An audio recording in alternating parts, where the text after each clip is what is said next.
Saturday marks the 20-year anniversary of the September 11th attacks. Many of us remember exactly where we were and what we were doing when we heard the news and how we felt in the days and weeks that followed. Two of our Eyewitness News colleagues traveled to New York immediately to cover the aftermath. I spoke with reporter Carlos Granda and photojournalist Edgar Alcala.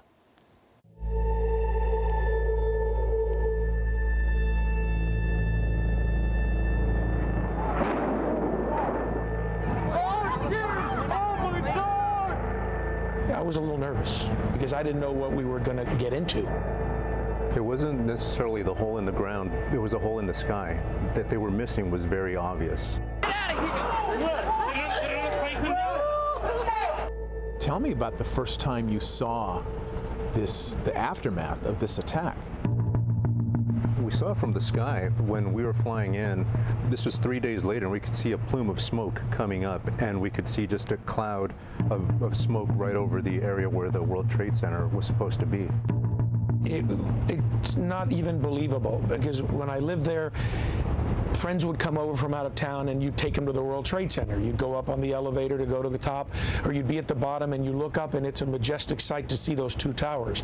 And to think that they were gone and there were thousands of people inside that could never get out, it's just unimaginable. For the people that were here, they saw it and they heard about it, and it was painful for them, but being there, feeling it, seeing it, smelling it, it was different. It was tangible, and it was a lot to take in. It was too much to take in.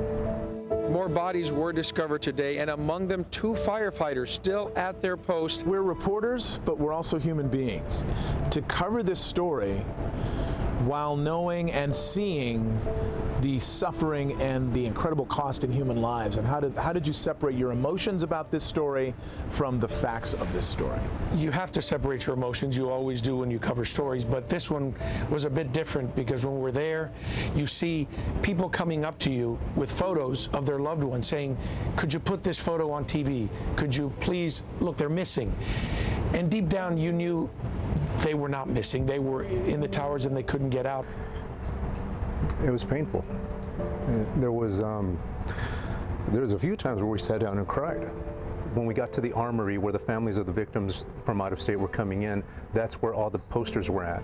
They're smiling, they're happy, they're graduating from college or high school. They're holding their newborn babies. And the picture that still haunts me to this day is a father holding twins. We started trying to do our job. I started trying to shoot. Carlos started trying to find people to interview. And we just stopped and we cried. When I got home, I just remember hugging my daughter and my wife, and just that made me feel, okay, maybe life can get somewhat back to normal, but you never forget it. And every once in a while it'll come back. Some of the faces of the people, some of the people I interviewed who lost loved ones, 20 years later, you still think about it.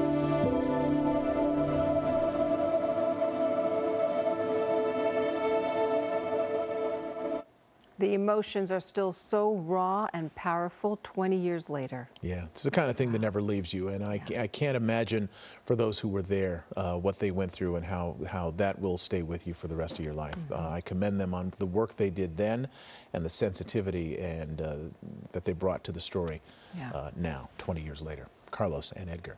Yeah.